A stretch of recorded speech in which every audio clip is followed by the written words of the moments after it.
Bon, je vous prends dans la petite balade du dimanche matin avec moi, parce que ça fait 18 mois maintenant, presque 18 mois qu'on vit au Maroc.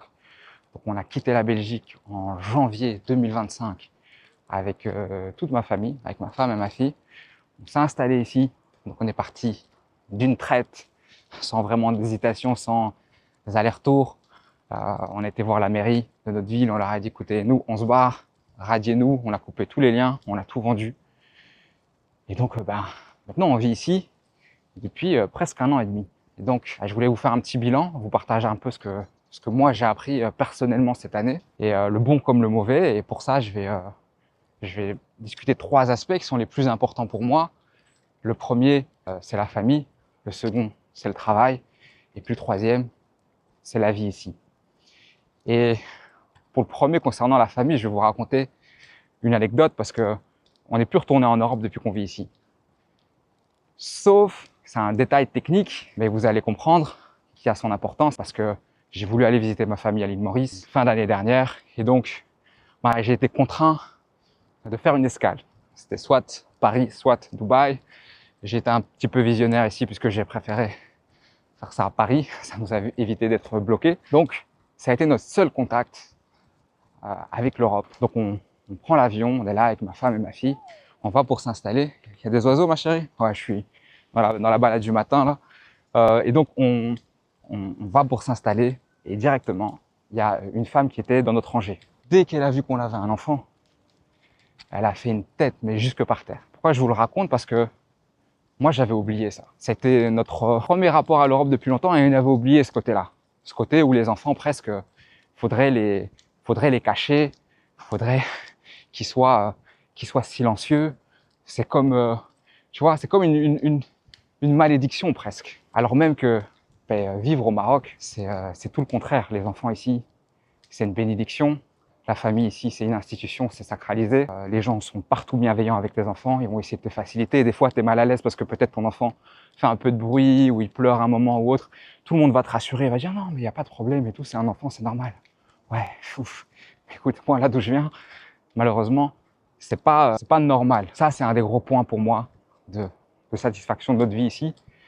C'est à quel point la famille est importante, la femme enceinte, les enfants. Tu vois, j'ai plein d'anecdotes. Tu vas dans une administration, tu es là, tu fais la file comme tout le monde. Enfin, l'agent administratif qui est à l'accueil, il passe sa tête, il vous voit de loin et il voit que tu as des enfants. Et directement, le gars, il va te dire, mais qu'est-ce que vous faites? Passez devant, vous avez des enfants, venez.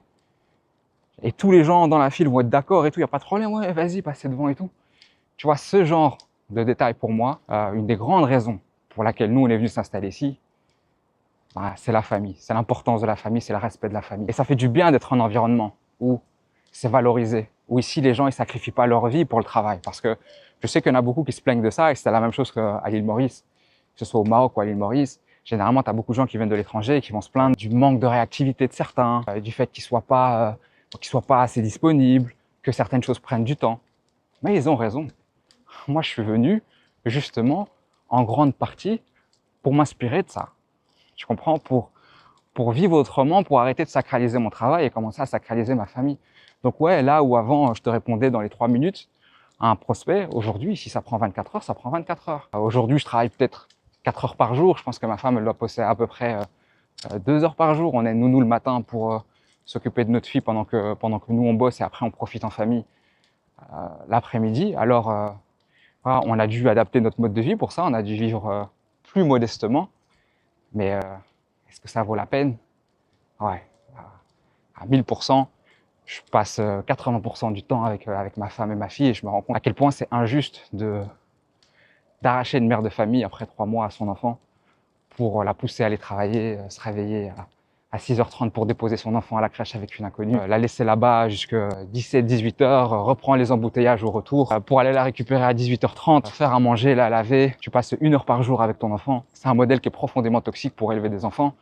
Et je pense que voilà, les allocutions de Macron pour vous motiver à faire plus d'enfants en vous donnant une allocation en échange, ça va rien changer. Le problème, il est beaucoup plus profond. Concernant le travail maintenant, comme j'ai dit, moi j'étais entrepreneur, je travaillais énormément en Belgique et j'avais la chance, grâce à Dieu, d'avoir une boîte qui tourne très bien. J'ai fait des mois records en 2024, donc j'étais Tu vois, j'avais une base très solide pour moi à m'installer au Maroc, puisque c'est un business que je peux gérer à distance. Maintenant, comme vous l'avez vu sur une de mes précédentes vidéos, c'est qu'en réalité, mon installation ici, mon envie de départ et de m'installer autre part, très clairement, en fait, c'était le signal d'un besoin de changement beaucoup plus profond, d'un besoin d'alignement beaucoup plus important.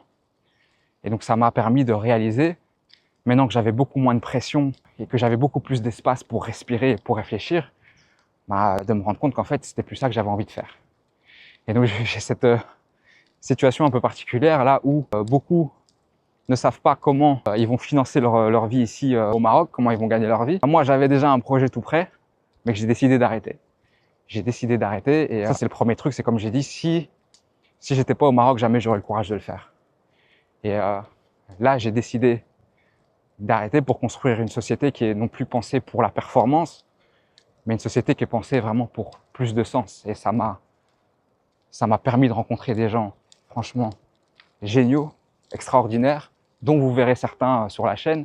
Ça m'a permis d'aider des entrepreneurs sur des projets tout aussi intéressants, de les aider à pouvoir s'installer ici. Et donc tout ça pour vous dire que la vie, quoi qu'il arrive, peu importe à quel point tu penses avoir des certitudes, surtout quand tu fais un move comme ça, elle sera pleine d'incertitudes. Il y aura des moves auxquels tu t'es pas attendu, auxquels tu n'es pas préparé, mais t'en fais pas. Ton créateur, il est là pour toi, il va pas te laisser tomber. Ça, c'est une de mes grandes leçons de 2025. Parce qu'au final, j'ai pu recommencer de zéro, lancer un nouveau business et alhamdoulilah, ça a pris et il y a des clients et ça me permet de me rendre compte que souvent, on s'inquiète et on se crée des barrières pour rien. Tu peux toujours te renouveler, tu peux toujours rebondir. Tant que tu fais les causes et que tu essayes sincèrement, faut arrêter de trop s'en faire, il faut embrasser la certitude. Parlant d'incertitude, je sais pas du tout là où je me retrouve. Ah purée, on se retrouve ici, ok. Ouais, je pense que c'est par là. Pas trop sûr. Bref, je vais retrouver mon chemin, vous inquiétez pas. Et le troisième point concernant la vie ici, je pense que notre moteur à nous, il était double et c'est lié, c'est plus de liberté et plus d'alignement. C'est vraiment ça qu'on venait rechercher, tu vois. Et bon, ce sont des anecdotes ou des détails, tu vois, qui me viennent comme ça. Mais c'est vrai que pour moi, je sais pas, moi par exemple, je sais qu'ici, ma fille, elle va associer le hijab à de la bienveillance, à de la gentillesse, tout simplement parce que il y a plein de khalti, il y a plein de très gentilles femmes de 50, 60 ans qui constamment vont, dès qu'ils la croisent, lui dire, lui passer le salem, lui demander comment elle va, lui faire des sourires, la prendre à bras, jouer avec elle, etc. Et ma fille elle est très sociable, donc elle aime beaucoup ça. Et elle va associer, grâce à ça, le hijab à ses qualités humaines, à ses gentils et à ses beaux visages, tu vois. Elle va pas l'associer au débat républicain sur le port du voile ou que sais-je. Et ça, pour moi, c'est une chose dont je suis très fier, c'est d'avoir préservé de ça. Tu vois, c'est des détails, hein, ça paraît rien, mais c'est juste le fait que, en mettant tes enfants dans un environnement beaucoup plus tolérant, c'est une autre façon de programmer leur cerveau parce que inconsciemment, ça a toujours un poids et ça joue toujours un rôle, tu vois. Ça, il faut pas se mentir. Forcément, d'une manière ou d'une autre, ça va t'impacter négativement s'il y a une chose qui était constamment dépeinte de manière négative. C'est juste logique.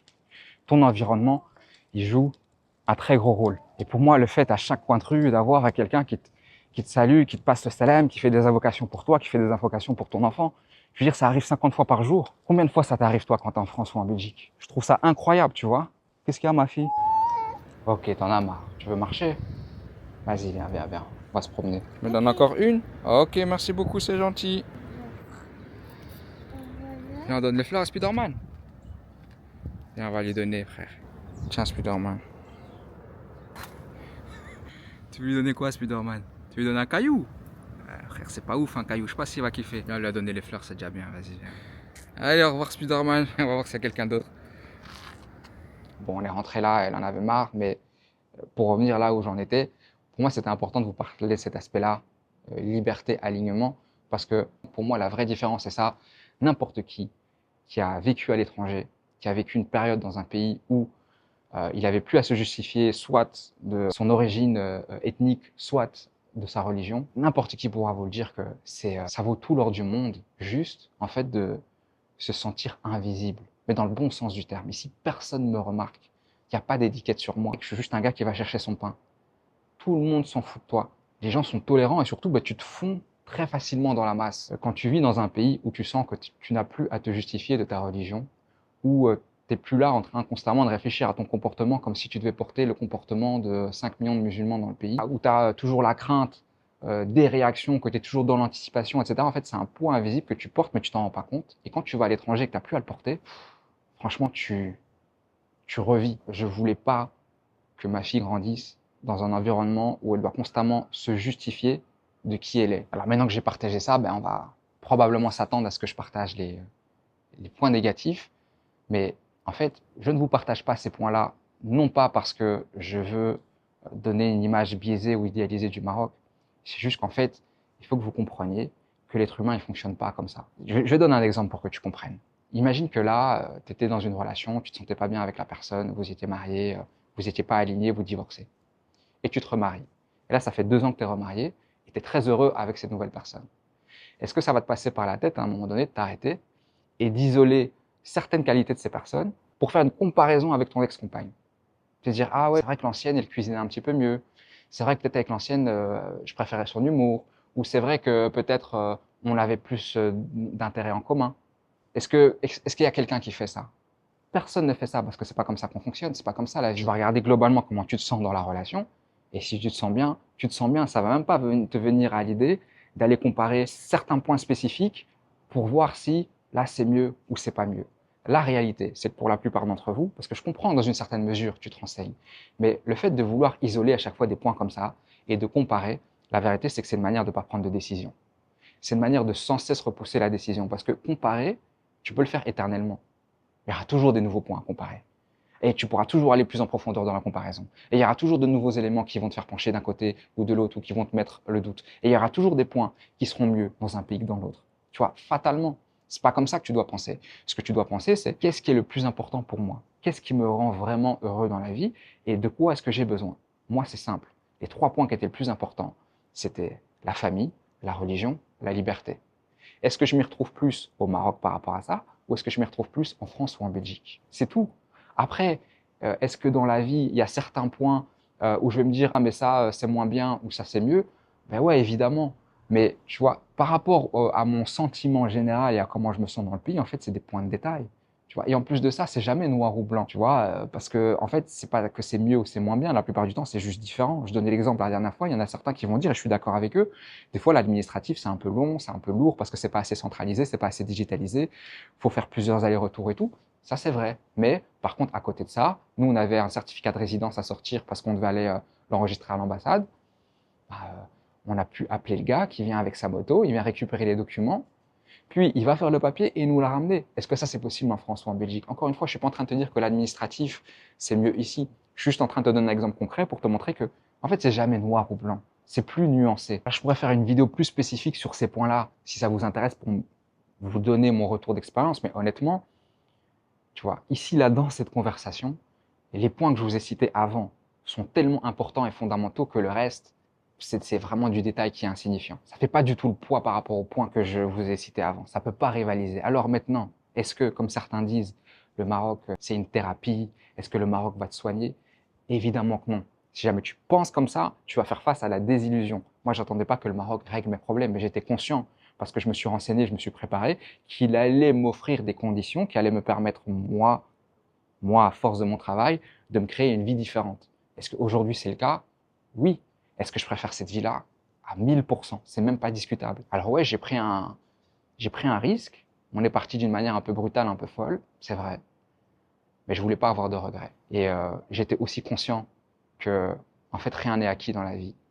Et ça, on l'oublie beaucoup. On pense que le temps qu'on a aujourd'hui, l'argent, les ressources, que ce soit la santé, l'énergie, etc., on pense que on l'aura dans 3 ans, dans 5 ans, dans 10 ans. Et donc, on se projette. On dit, ouais, voilà, dans 5 ans, dans 10 ans, je ferai le move, je partirai. Mais qui te dit que tu seras en état de le faire dans 5 ans, dans 10 ans? Encore plus quand tu regardes l'instabilité dans le monde et tout ce qui se passe. Moi, j'étais dans cette position-là et je me suis dit, en fait, si je continue à attendre, je vais jamais partir. Si je le fais pas maintenant, pourquoi je le ferai dans 3 ans? Pourquoi je le ferai dans 5 ans? Chaque année qui passe, en fait, c'est plus difficile. C'est ça que vous devez comprendre. Parce que les enfants sont plus grands, parce qu'il y a plus d'engagement par rapport au pays dans lequel vous vivez. C'est simplement une réalité. Plus tu attends, plus c'est compliqué. Peut-être que vous et moi, demain, on le verra pas. Demain, il est acquis pour personne. Mais si demain n'est pas, ben moi j'aurais vécu. Alors arrêtez de subir votre vie en vous disant oui mais demain. Parce que demain tu sais pas s'il sera là. La seule vie qui t'est garantie, c'est celle que tu es en train de vivre maintenant. C'est pas celle que tu projettes dans 10 ans. Alors vis une vie qu'en vale la peine. Parce que le vrai risque, c'est pas de rater. Le risque, c'est de pas tenter. Moi, ça a été une des meilleures décisions de ma vie.